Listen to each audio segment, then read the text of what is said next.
Hey y'all, it's Amanda. Welcome back to the channel, and today we're going to talk about the books I read in July.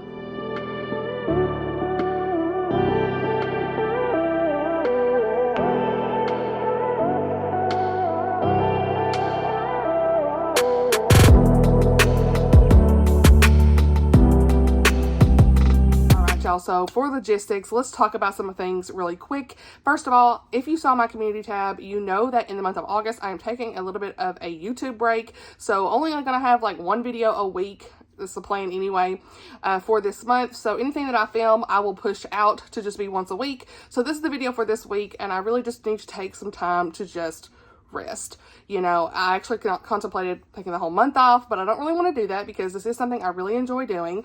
But I want to just do it on my own time, right? Like when I can. And life has just been laughing, you guys. And I've said in some of my recent vlogs that I haven't been able to film during the day. It is obviously during the day on a Saturday, and little man's in there with Blake. And so hopefully I can film this video. We will see. I may have to take some breaks, but it is what it is. I have the wrap up to film. So that's what we're going to do today.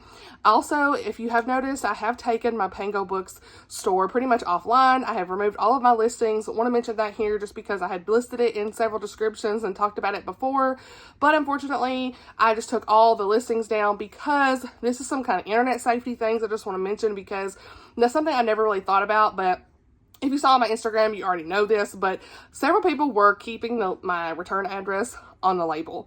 And it's just not okay with me. People were sending me things, and while I appreciate gifts, it's just a bit odd, especially if it's like somebody I'm not really close with, and I don't want to hurt anybody's feelings. It's certainly not like one person. This probably happened 6, 7, 8, I don't even know, maybe even 8 times. I don't know, 5 to 8 times, I'd say. And it was different people, and you know, I had one person say, hey, is this your address? And I'm like, where'd you get it? It kind of freaked me out. So they're like, yeah, I kept it off the label. And while, like I said, that person's probably fine, it's weird. And so, especially like when someone you don't know and you're just like, I don't know about this, makes me feel a little uncomfortable. And so while I could get a PO box to do those things, I have decided not to. So just to sell books, I'm just going to donate the books that I had to unhaul to the library or something like that. Maybe go to a bookstore. I don't really have a half price books, but maybe go to the wall of books and get credit for it. I don't know what I'm going to do, but I just want to mention that's why they're gone. I had a couple people ask me why I took them down. That's why. And again, boundaries. I have to put boundaries up on social media. That's why I took a step back on Instagram, take care of my family, protect my family, and just do what I have to do. And it's nothing personal against anybody. It's more like, this is just something I was uncomfortable with. That's the best way I know how to say it. So my coffee here. We're going to talk about the wrap up. I know, I just want to get some logistic stuff out the way. Just be careful when you sell stuff online, y'all, because I also have taken my wish list down off of my channel. I appreciate gifts from people and people who wanted to support the channel, yes. And don't take it the wrong way. But some people, it's like that, some people run it for everybody kind of thing.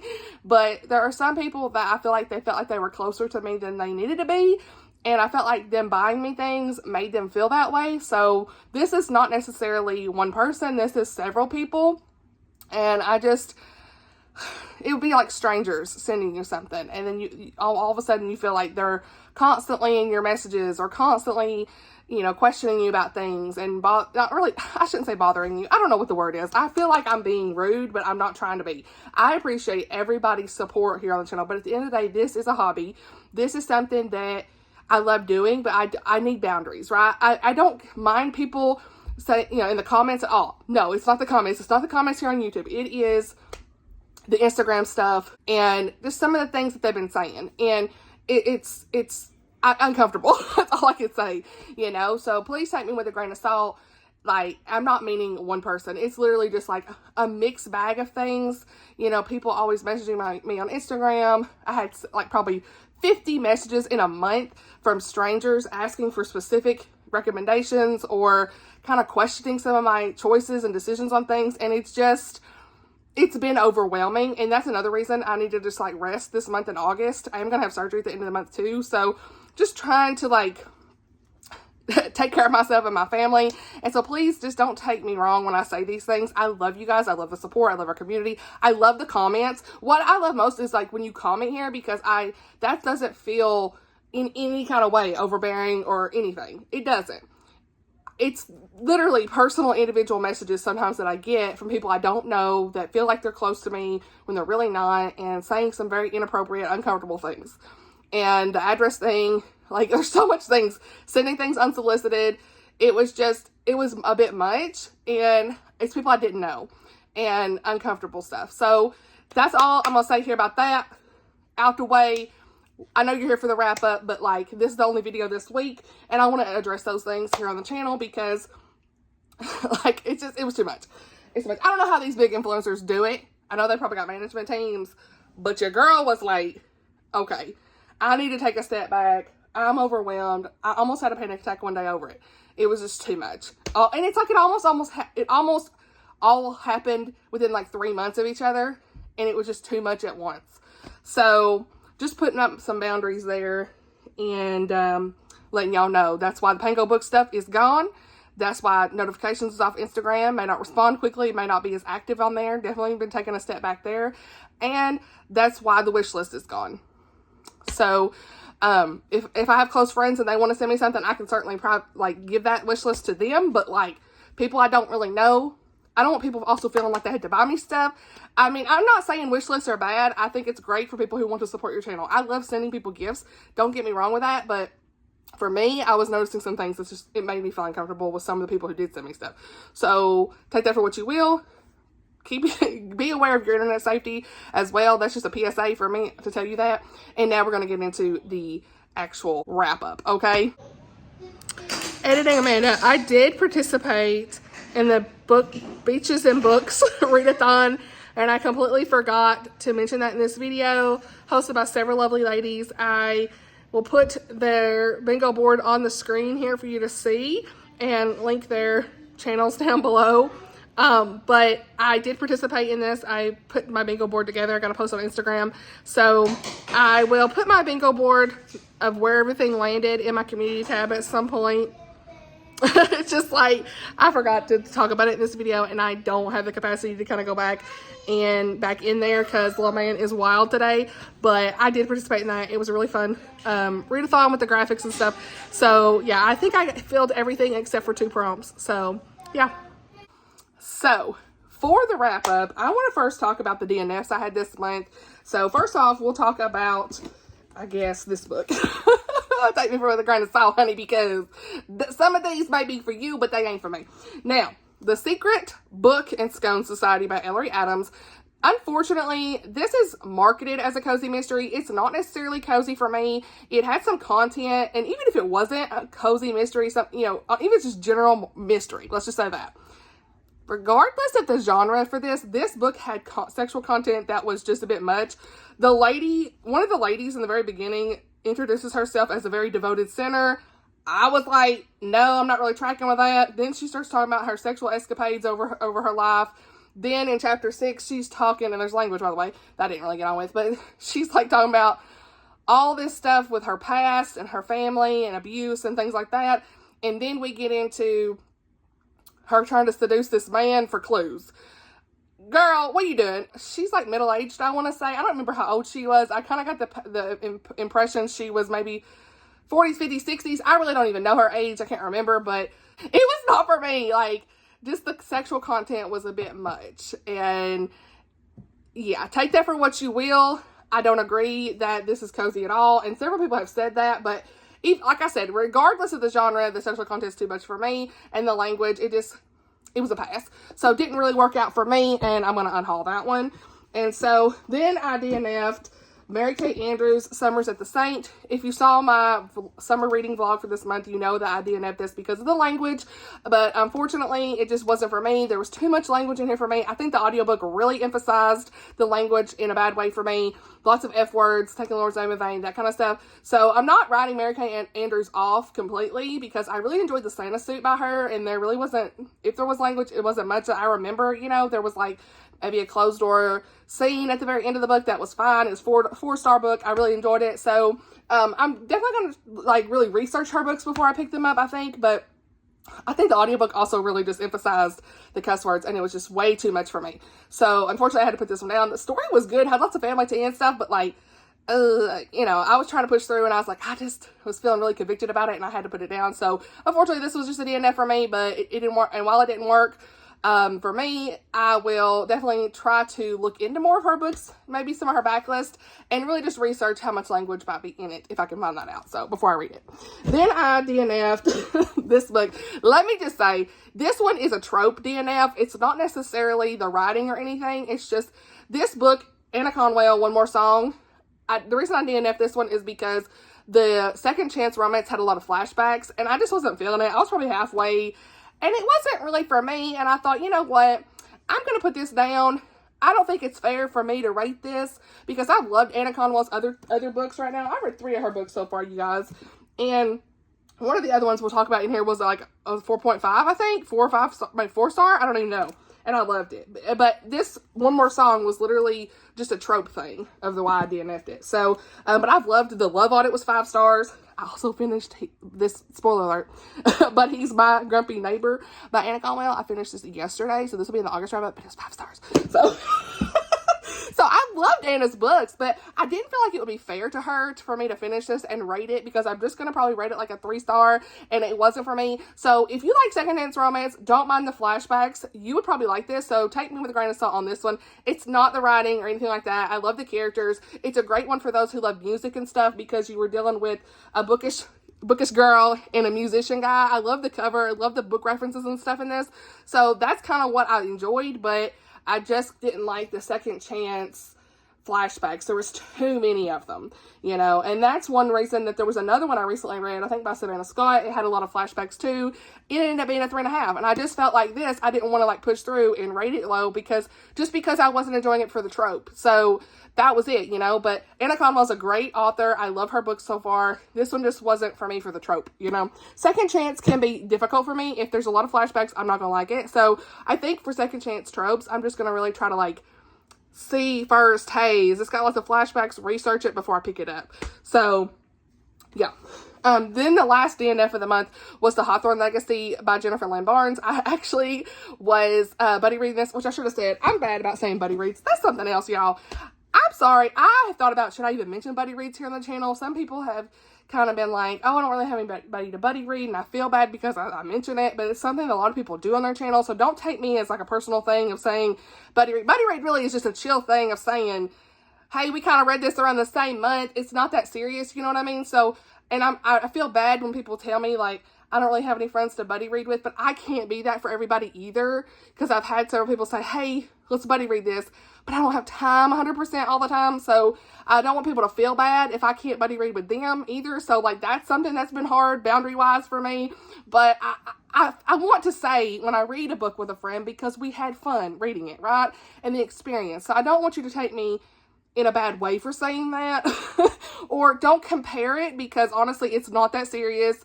And it's just literally like we're reading it around the same time and kind of talking about it. You know what I'm saying? So take that with a grain of salt. But I was reading One More Song with Lucy from the Lucy Chronicles. She finished it. I actually don't even know what her thoughts were on it. I didn't even get to talk to her about it. I just said, hey girl, I'm going to put this down. And that was kind of it. So I need to see where she landed with it. But I don't think she was loving it either at the time. I can't remember. I don't remember at this point, but what made me remember about buddy reads was The Hawthorne Legacy by Jennifer Lynn Barnes. My friend Teresa from My Cozy Reading Life over on Instagram. She and I were like, oh, whenever we get the audiobook to come in, we'll probably pick it up. And if you know, I kind of wasn't really getting on with the Inheritance Games. Me and her both kind of gave it like 3.5 star. It was okay. We both listened to the audiobook. We kind of thought maybe it was the audiobook. I don't know. Should we continue? Some of y'all said yes. Some of y'all said no. And so we both got our audiobook in around the same time, and we started to listen to the 10%, and we were like, I don't even care anymore.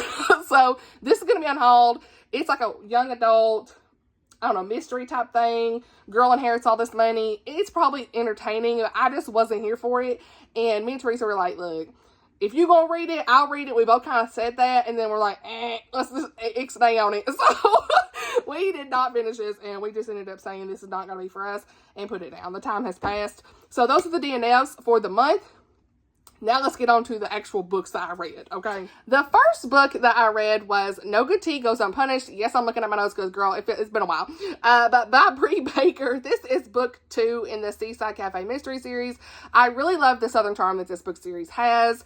It's set in North Carolina, tea shop, on the beach, all that good stuff. Say less. I am definitely looking forward to reading more in this series. I actually forgot in my I forgot my August TBR that I want to read the 3rd book in the series, which is called Tied in Punishment. So that will definitely be one that I'm picking up in August if I can get the audio for it. We'll see. But it's just a really good cozy mystery series. Clean, no language. It's just what you want in a cozy. I love it. Our main character is Everly, and she's catering her friend's wedding when the groom's murdered. Uh-oh, not good. And so the bride is very suspicious. There's some tea that happens with lots of family stuff going on. Somebody unexpected shows up. Grady is back from book 1, and he makes it his mission to keep Everly safe. We love a good protective detective. Okay.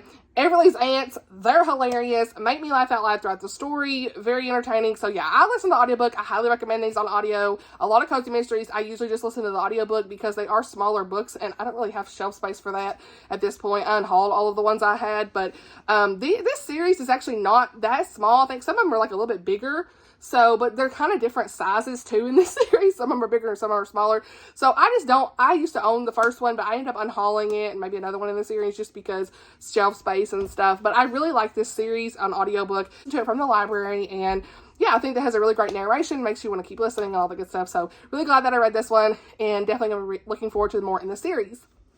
The next book I read was What We Had by Colleen, Coble, and Rick Acker. This is a Christian romantic suspense, and really it's like more kind of thriller-ish than what she usually writes, I think because the way Rick Acker helped write it as well, but because he's like an attorney and writes like I don't know if it's political thrillers or legalistic thrillers. I don't really know what he writes, honestly, 100%, but it was more thriller-ish, I guess, than some of her other stuff. More high stakes, I guess. I don't really know how to explain it, but it really felt like romantic suspense still to me, so I really enjoyed it. I actually got to meet Colleen, Coble, and Rick Acker at a local bookstore here. I'll put a picture here on the screen. They were super nice and got some of the books signed and everything, so this is one that I got signed. So I have a whole vlog where I talked about it. I will link that down below if you've not seen it. But this is the start of a new series, book 1 in the Tupelo Grove series. They are going to continue on in the series. The book that comes out in November by them is not continuing on in the series, called I Think I Was Murdered. I do have that on NetGalley already, so I will be reading that because I love their writing style together. But they are going to continue on in the series at some point, so definitely keep your eyes peeled for that. But in this one, I was very engaged from the beginning. I had to know all the things. I gave this 4.5 stars. I read this partly physical, part audio from NetGalley. The narrator did a really great job. I love the narrator. I told her that too. I said, look, all the narration you've had for like the Annie Peterson trilogy was great. And she's like, thank you. I will pass that on because it's so important to know. I love the narrators that they have for her books. Like, they're just so engaging and keep you invested and stuff. So definitely enjoyed the narrator for this one. It'd be a good audiobook to listen to. You really felt like you were in the moment with the characters, with the decisions that they were making and everything. But in this, we have Savannah, and she is a professor who works with her sister and CEO, Jess. And so her and Jess are like complete opposites, but very close with one another regardless. We see the story open up with Savannah filing for divorce from her husband, Zakaiah, or his. And so throughout the story, they call him his. But they've been separated for 2 years following the events of the death of their young daughter, Ella. And so one thing I want to mention about this is I didn't see a lot of people saying this in their reviews, and I just personally want to be very clear that there is a lot about child death in this book. So, like, they're at the gravesite, they're dealing with grief and all these things on the anniversary of her death and things like that. So, if that's going to be triggering for you, I would probably hold off on reading this, but it definitely had a lot to do, like, their marriage breaking up had a lot to do with the death of their daughter. And the circumstances surrounding the death, there's a lot of guilt and things like that. You find out very early on. I don't feel like this is a spoiler, but for me, it's important to say this. As far as content, she died from drowning, and it was on her husband's watch. And so, you know, he was working and didn't know that she got away and she drowned in the pool. And so that is something I think is very important to say in this book. Like, that could be very triggering to people if they've been through that recently or if they have had child loss. So I didn't really see many people talking about that, but to me, you learn that very early on. I'd say maybe by chapter 6, 7, or 8 or something like that. Like, to me, that was very early. And I want to mention it here in the review because I don't want someone going into this. There was someone who I know who dealt with grief recently and got into this, didn't know about it, and had to put it down. And I want you all to know what's in this because of that, okay? So all that being said, cut to this professor at Savannah's college being murdered, and Savannah is being accused of the murder. Jess gets involved. Obviously, Jess is keeping some secrets. There's something up with her. Hez is representing Savannah as her lawyer, and someone is after Savannah. So you're seeing all of those things unfold. Hez and Savannah are working on their marriage together, and you have a really great romantic suspense. Overall, enjoyed my time reading this. I need the next book ASAP. The twists and turns in this are done very well. Even if I kind of figured some things out by the end, I really liked it regardless. I love the cliffhanger. I was like, what? Okay, I saw some of it, but not really. So, yeah, I think my only complaint, and the reason this wasn't 5-star, is because I wanted Hez and Savannah to talk a little bit more about their relationship, but I understand that they were trying to work through the mystery, too, at the same time, and work through their feelings of grief and guilt from the loss of their daughter, so that's just some things there, but I think this is a great dynamic duo for co-authoring, and I'm excited to see what they come up with next. So, yeah. The next book I read was The Summer of Yes by Courtney Walsh. Now, I've talked a lot about this here, so I'm going to try to be as brief as I can. I have a whole dedicated vlog for this book, and it's part of what made me realize I need to put some boundaries up on social media, prioritize things, all this stuff going on in my life, and just take a step back when I need to, that kind of stuff. And it's okay to say no. It's okay to say yes to what you want to do, and it's okay to say no to what you need to say no to, okay? That's what this book really taught me, okay? This is a story that's really all about what matters most in life, saying yes and no to the right things. I needed it at such a time in my life when we feel like we have to do it all, but can't. You know, I find myself spending way too much time on things I don't need to be doing and reprioritizing in life. And that is what this book really helped me see. And so this story really makes you see how short life really is, and how things could change in the blink of an eye with your loved ones. Take the time to spend with your loved ones, people. I'm telling you. Go on that road trip, too. Enjoy life with your family. Even in the hard seasons, take that chance. And you don't know what's going to come from it, you know? I mean, for us, we need to take more chances in trips and just take more opportunities with our son, even though he's special needs and struggles with those things. Take the trip. What's the worst thing you do? You go home? You know what I mean? Like, that's what I need to keep telling myself when we feel like we can't go anywhere. So, this is a clean women's fiction story. I know it's published by Thomas Nelson. I wouldn't say that it's faith-based at all. It's just more clean, on the clean side. So, just go into this knowing that. Do not expect faith content from this, but I really enjoyed it. I gave it 4.5 stars. I have some romance in this, but I was primarily more invested in the friendship that develops with our main characters, Kelsey and Georgina. And so, Kelsey, she works all the time. She's always busy. She gets hit by a car, ends up in the hospital next to Georgina. And Georgina is one of New York's most successful businesswomen. And so Georgina is dying from kidney failure unless she can get a transplant. And she is a woman who has spent most of her life working all the time, prioritizing her career success over her son and husband. And so she's been apart from them for 20 plus years. And now that she's dying, she's filled with all these regrets. Along comes Kelsey, who realizes that Georgina's story is a lot of what she's repeating right now in her own life in her 30s. And so she pushes Georgina and her to have this summer of yes, where they go on this trip, say yes to the things that they normally wouldn't. They get out, enjoy life. And we start to see some reconciliation with Georgina and her family. Her son has a little bit of a romance with Kelsey, so that was really nice to see too. And we see some reconciliation between Georgina and her husband. And it was just overall a really great story. I really related to this. I'm such a people pleaser. Again, this helped me see I didn't need to be a people pleaser all the time. I need to prioritize my life, and it's okay to say no, all these things. Do I think that this book could have benefited from faith content? Absolutely, but it really wasn't meant to be that, so take that with a grain of salt. I still really enjoyed this, and just as a special needs mom, I needed a lot of these reminders regardless, and I really appreciate Courtney tackling this topic and just writing a good, clean fiction story to represent it. So, yeah, so glad I purchased this book. Tabbed it up, had a whole vlog, and if you've not seen the vlog, I'll link it. So the next book I read in the same reading vlog as the Courtney Walsh book was Summer Romance by Annabel Monaghan, and I love this book. I gave it 4 stars. A very surprising book. I feel like this was filled with such depth. We had our main character, Allie. She is dealing with a lot of grief from the loss of her mother and going through a divorce, losing herself as a mom as well. She's done everything for everybody for so long and not doing anything for herself. Again, reminder, relatability, okay? I feel that, okay? So we really see Allie in this book stand up for herself. She falls in love again. She's talking through things with her kids. She was so relatable as a mother in many different ways for me. And so, like, we're just trying to do the best we can as moms, and even when we lose ourselves in the process, I really appreciate that message in this book. And so Allie runs into Ethan literally when her dog pees on his leg. I was dead laughing with that. I mean, come on. The dog is picking out the man, okay? Basically. And so, but she doesn't recognize Ethan as somebody she knew from high school. On several dates, he helps with the divorce from her husband because there's a lot of stuff going on. He's very knowledgeable in law, and so they get to know each other. They start falling for one another. It's a good time. Will it be more than summer romance? You already know. Where's it going? And so, yeah, this book brings a lot of emotions front and center, I think, you know, but it also has this beauty of a great summer romance, good beach read. It was clean and closed door, which I appreciated. So as far as content warnings go, there's divorce, process of getting it finalized throughout this book, loss of a parent, grief associated with it, death on page of a loved one, and a funeral is shown. There is a little bit of language, but it's not much, but it did have GD in here 4 or 5 times. I didn't love that, but moving on.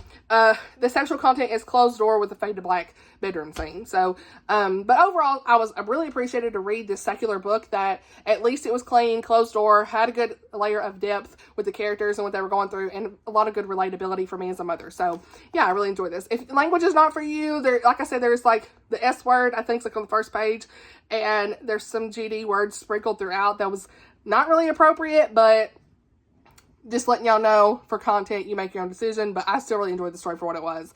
So, yeah. All right, next I read When Twilight Breaks by Sarah Sundin. This is a 24 and 2024 book, so look at me getting that stuff done. I read this with my friend Katie from Paperbacks and Ponytails, and we really enjoyed this book. I think she gave it 5 stars. I gave it 4 stars. Really enjoyed this. It's a great historical World War II fiction, which is what mostly Sarah Sundin writes, and it's a must-read. It really is. Like, I loved going back and reading this, which Katie told me, and I didn't even remember right off, but there's some characters from Until Leaves Fall in Paris in here. I love that. Well, once she told me, I was like, girl, I forgot. So, thank you. But that was really nice to see because they showed up again at the ending, and that was really nice. So, it was cool to kind of go back and see those characters because I really love Until Leaves Fall in Paris. So, yeah. But this, as usual, Sarah Sundin's storytelling top notch. She transports you into the tumultuous world. Did I say that right? Tumultuous? The crazy world. How about that? Of 1938 Munich, and I don't know if I said that right either, but political tensions are at this boiling point. Shadows of war are looming. You already know this time period. We are following Evelyn Brand. She's an American foreign correspondent determined to uncover and report the truth about the Nazi regime.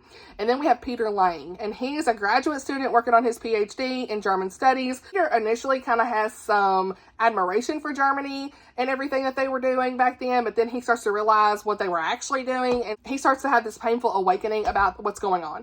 And so we see Evelyn and Peter ultimately work together, and they find themselves on this journey to safety, basically. So everything kind of goes on from there. This is a 4-star read for me just because the first half of it was a little bit slow for me personally, but the last half was very intense, invested. I needed to know what happens next. It was a page turner, all that good stuff. The faith elements are really nice to see. They really relied on the Lord for many portions of the story. So I highly recommend this as a good Christian historical fiction about World War II. The next book I read was a Mandi Blake, Better Together by Mandi Blake. I gave this 4.5 stars. This is book 4 in the Wolf Creek Ranch series. I'm making my way through it. Okay, this can be read as a standalone in my opinion, but I feel like you best experience this book when you read the other books in the series. My friend Lindsay Lemus and I read this at around the same time, so we were chit-chatting about it, and we had such a good time reading this. It was just another good Christian romance by Mandi, okay? If you like cowboys, small town ranch settings, books with good faith content, showing redemption and forgiveness, family elements, marriage of convenience, let's go, friends some more, all that good stuff, pick this up, okay? It's sweet, it's clean, good faith, all that good stuff. So this is about Colt and Remy, and they are best friends in the story, and something happens that's a tragedy to the family. They get married so that he has a better chance of being able to adopt his niece and nephew from what happened in the situation here. And Colt has been in love with Remy for a very long time, and Remy has never really loved herself enough due to her past experiences and mistakes, to be able to care for him back. So we see a lot of like revelations with that, and it's an emotional roller coaster from here as they learn how to be this married couple and parents to his niece and nephew. And so I really enjoyed this one. It was really nice to see the characters from different books showing up in here, from like the ones I've read in future series by her. So that was cool. I love the kids in this story most of all. Like seeing them really embrace the new lives together and go through this grief together was important. And Colt, which is such a great guy as usual in her books, I love their chemistry. Seeing them interact again with the kids was just precious. Oh yeah, the ending had a little bit of conflict with Remy and Colt that I didn't personally love, but other than that, it was a solid read for Mandi, and it was 4.5 stars. I love the bonus epilogue. I need the next book. After the epilogue, I need the next book. So I need to read book 5. Maybe I'll read that in September. We'll see. But yeah, just another solid read from Mandi, okay? The next book I read was The Davenports by Krystal, Marquis, however you say her name. I give this 3.5 stars, rated up to 4 on Goodreads. This is one of Chrissy's at Chrissy's Purple Library's favorite books.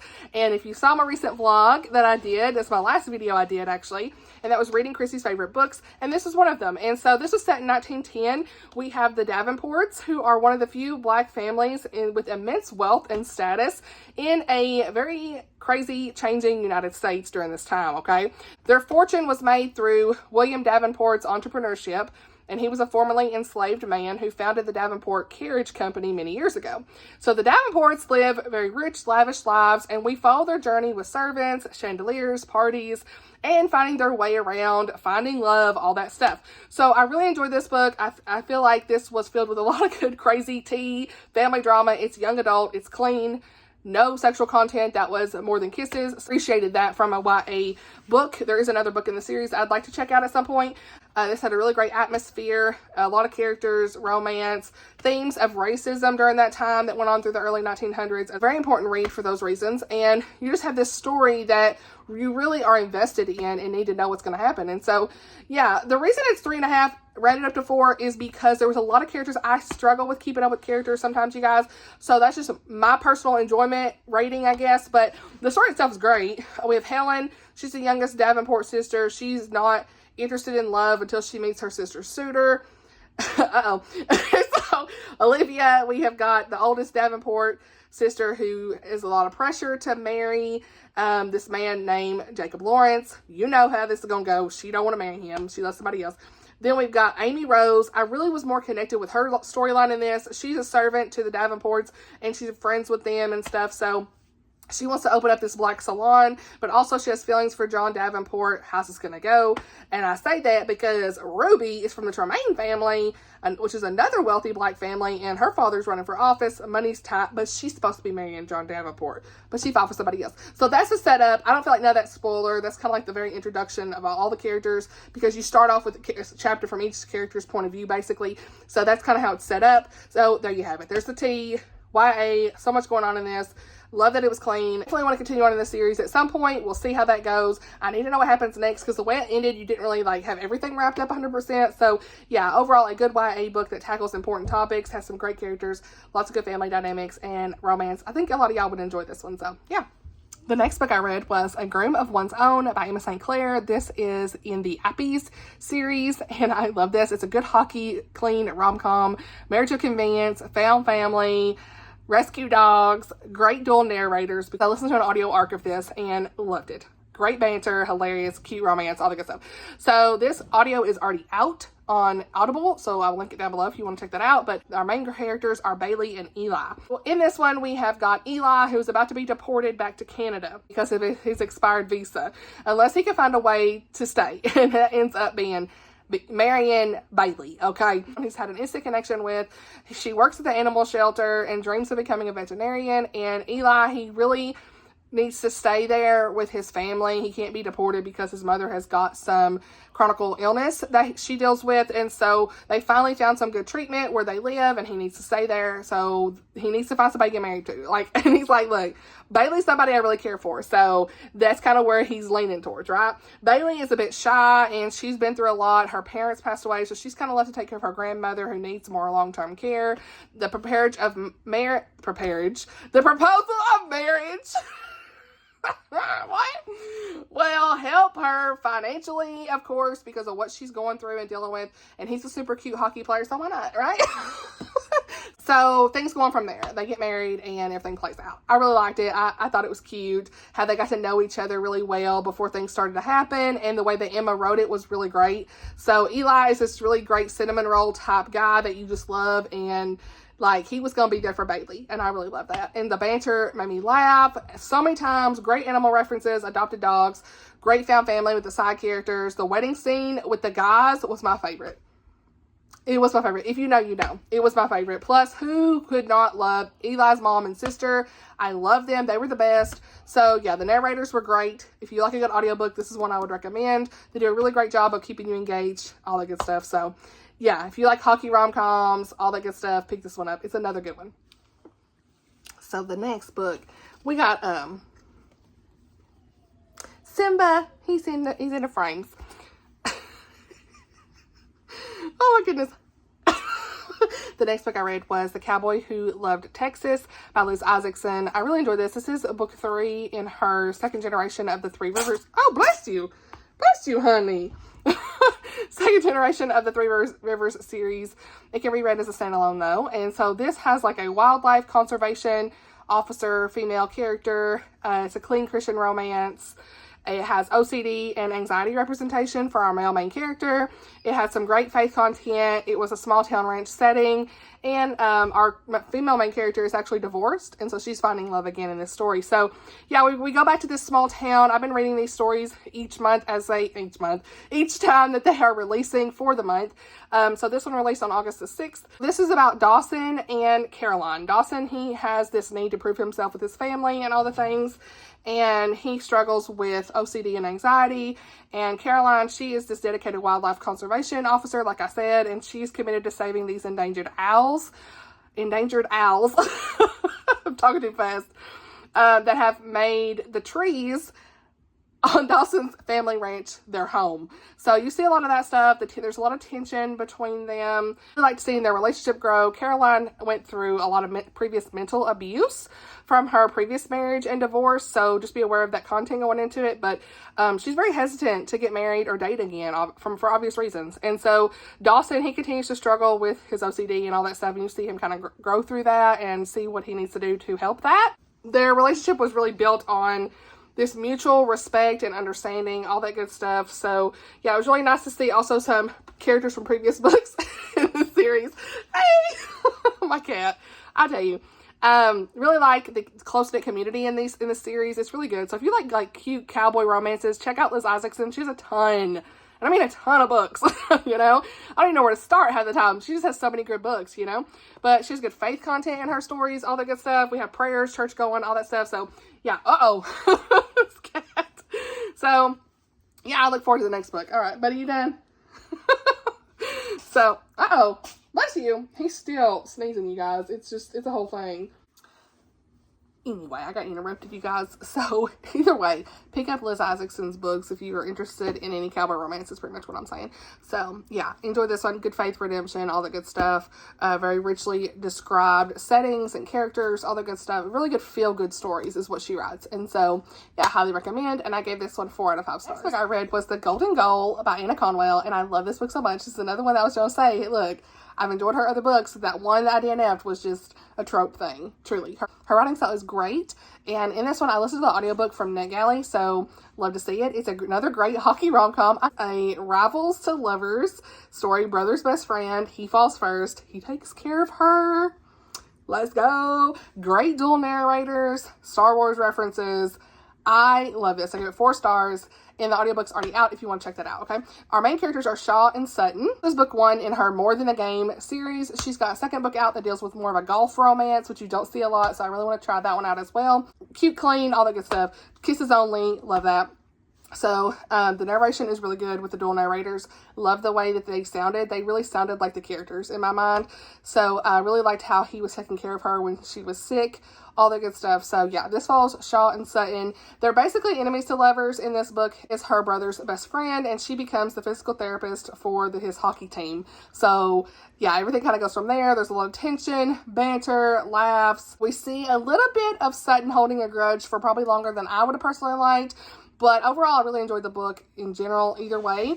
I love that he loved her first. And that was really great to see in his point of view, his thoughts and everything. No third act breakup, so that was great. Love a good sports romance. Pick this up. There was a lot of details with the hockey in this too, so that was cool. Really great scenes. And so, yeah, I'm excited to read more from her. I've seen some reviews say that the kissing and makeouts were a bit much for them, but I was okay with it. So just take that with a grain of salt. Just mentioning that for some of you, if you don't like a lot more of the physical attraction and makeouts and things, you may not like this 100%, but I still really liked it regardless. So, yeah, Cold Vengeance by Nancy Mail. Y'all ready? Nancy Mail does not disappoint. This is the 7th Nancy Mail book I've read, y'all. And she never disappoints. I just love her books. Okay, Christian suspense, great faith content. There's hints of romance. In this one, we have a missing podcaster. They're ex-FBI profilers turned private investigators. Just an excellent conclusion to the series in this one. So highly recommend this series, but you do need to read book 1, 2, and 3 like in order. I did pick this to honestly read and review, and I gave it 4 stars. I feel like each book Nancy writes is very engaging, compelling characters, intricate plot, seamless integration of faith and suspense. She does put the point of view of the killer in her books as well, and that's always very interesting to get insight as the reader of those characters. Sometimes it can be a little unsettling, but I personally am okay with it, so it never really crosses a line for me at all, so far anyway. And so you're really just trying to figure everything out with like the situations at hand in these books. In this one, we have River and Tony investigating the case of a missing crime podcaster, and we're wrapping up events that have occurred throughout the series. And so since this is book 3, like I said, you need to read this really all together because you wrap up things that's happened from book 1 and 2. So like underlying things, not just the main plot, but underlying things. Seeing River and Tony's friendship grow to a romance was absolutely amazing. You got to see how they really trusted in the Lord, and she really learns to trust in the Lord in this book, and her and Tony have a lot of good faith and prayer moments together. So highly recommend this series. You will be hooked from the beginning to end. Look at little Simba. Highly recommend for anybody who's looking for a good Christian suspense. Okay, super good. So yeah, next book. Okay, here we go. Let's go. The Ice Swan by Janelle Shizlensky. I don't know what her name is. Anyway, Janelle. Okay. 4 stars. This is the protagonist book club pick. You see him, his little whiskers in the frame. Caesar is smelling. Come on, buddy. The cat. So this is a captivating historical romance that really takes readers on a journey in this crazy backdrop of the Russian Revolution, which I don't know anything about, and this glittering society in Paris in 1917, okay? So this book really weaved a tale of love and resilience and created this story that's very heart-wrenching, but also heartwarming at the same time. We follow this story of Princess Svetlana. I'm trying to remember how to say the names. Yeah, Svetlana. Or Lena, whatever it is. Lana, I don't know how you say it. Anyway, she flees Russia with her family in the wake of this revolution. And as they seek refuge in Paris, we see her once grand life is reduced to one of struggle and uncertainty. She doesn't really know what's going to happen next. There's chaos and all this. And amidst the chaos, she meets Dr. Wynne McCallan. He's a Scotsman. Wait, let's go! So, he's a Scottish surgeon, and he has his own past and secrets.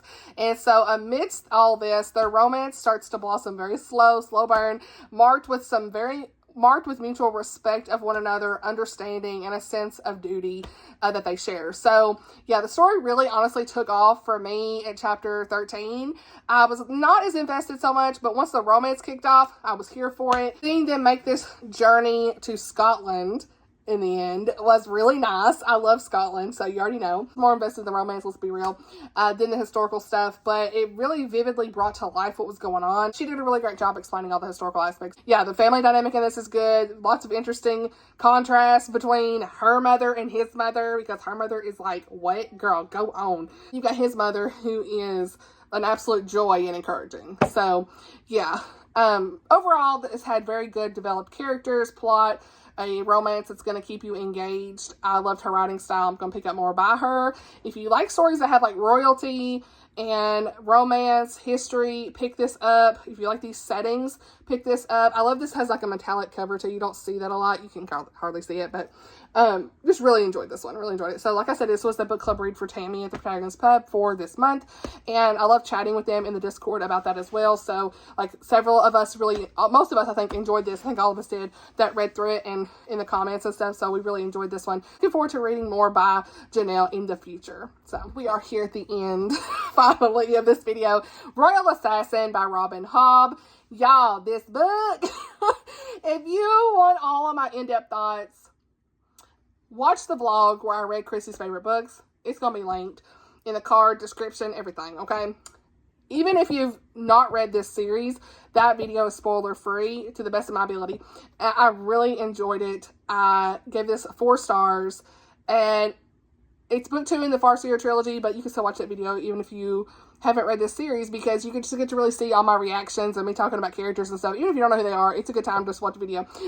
But last year, you know, Assassin's Apprentice was one that I really challenged myself to read to start my Hobb reading journey, because I know how much Chrissy loves Hobb, and she's always reading her friend's favorite books. And so I'm like, I'm gonna try to read one of her favorite books, and I loved it. So it is secular fantasy, so content and stuff hasn't really bothered me, honestly. But if you're triggered by things, I'll leave a link down below for any trigger warnings for this series. But I haven't really been bothered by any of the content. It's been a really great continuation in the saga that began with Assassin's Apprentice. You're following this character Fitz, who is the royal illegitimate child and trained assassin, as he navigates through this treacherous politics of the 6 duchies. And so really this is like in the interconnected realm of the Elderlings series, overarching series, but this is like a trilogy within that series, if that makes sense. So this is book 2 of the Farseer trilogy the first trilogy of that series, if that makes sense. So yeah, in book 1, Fitz was just a child and he was training to be an assassin. And in book 2, we follow his coming of age journey in his teenage years throughout this story. So it was a bit of a chunker. I read it over 2 weeks. I love the audiobook as well, so I kind of read in tandem with the audio. One of the standout features in this book is just Hobb's ability to create such a rich and immersive world, and the magic system is very unique. It's, I know I say magic, but it really wasn't like anything that bothers me personally for my personal convictions. So their magic system's more like the wit and the skill, which you can communicate with animals or other people. And so, yeah, I'm not really bothered by that, honestly, from what has happened in this story. So that's just my personal convictions. I'm fine with it. I think the way she does it, especially with the animals, is wonderfully done. I love the way she writes like a bond with the person to the animal. It's great. I recommend that if you read this, you do take your time. This is over 600 pages, and it's okay to take months to even read it if you need to, so yeah, I really wanted to try personally to understand everything the best I could. I know there's things I missed. I did read this with my friend Susan, by the way. Me and her talked about this. Has been watching my channel for a really long time and is a good friend of mine. So I really enjoyed reading this and talking about this with her. And me and her both were just like, what, with the ending? We couldn't believe it. Me and her both were kind of in that 4.5 star range. And so I think I give this 4. Oh, I get 4.5. My bad. We both really were blown away with the ending. Hobb's endings are just amazing. She draws you in with this medieval type setting that is kind of this castle, but keep castle and its surrounding regions. There's a backdrop here of this. There's a lot of political intrigue, looming wars, all of this stuff. And the characters are just wonderful. There's a little bit of a romance with Fitz and stuff going on. Fitz is just such a deep, complex character. You really see him struggle with loyalty, the burdens of his training. You grow to love and really feel for him, and you're rooting for him throughout the story. You see him in his relationships with mentors grow. Again, a love interest is developing. Very interesting dynamic with the Fool. There's a character that's called the Fool. I talked about that more in depth in the vlog, so check that out. But very interesting to see his character and learn more about him. And there's just a good balance of action, intrigue, character development. Several different storylines are in this as well, because we have the threat of the Red Ship Raiders in this. And so there's some internal power struggles within the royal family also. And there is Fitz's own personal journey. So that's kind of like everything that you're seeing in here. And so I personally love this book. I think that is great. She just writes her craft. She just writes so well. A story that you're invested in. and themes of loyalty, duty, sacrifice, very skillful storytelling. And where this ended up, I did not see it. And I mean, I did cry a little bit in this as well. I'm excited to see where she goes in the next book. So I highly recommend start with Assassin's Apprentice. It's not as big as this one. It's half the size of this. See where you land with it. If you're interested in fantasy, I'd recommend it. But take your time. Don't feel like you got to rush. It's okay. I mean, I talked to Chrissy before, and it's like, it's not uncommon to take months to read through her books, right? Or to really just, read a book and then not pick the next one up for a while. Like, it's not uncommon to do that because you really want to sit with it and process through everything and see where, everything goes. So, yeah, I really enjoyed this one. So, oh my gosh, that was it. Woo! That'll do it. What am I currently reading? Since I'm not going to have another video, I'll go ahead and tell you this week. I'll have one next week sometime. I did finish He's My Grumpy Neighbor by Anna Conwell. I'll leave a review down below. It's on my blog if you really want to know all my thoughts, but I really enjoyed this one. Great audiobook. I'm currently reading Tracking Tilly. Almost done with it. Gonna get 4-star probably. Janice Thompson. Loved it. And then this week, as I'm filming this on Saturday, I'm going to get into these books. Divine Rivals and The Secret Book of Flora Lee by Patty Callahan Henry. So I'm buddy reading both of these. So reading Divine Rivals with Teresa, and The Secret Book of Flora Lee. I almost said Secret Life.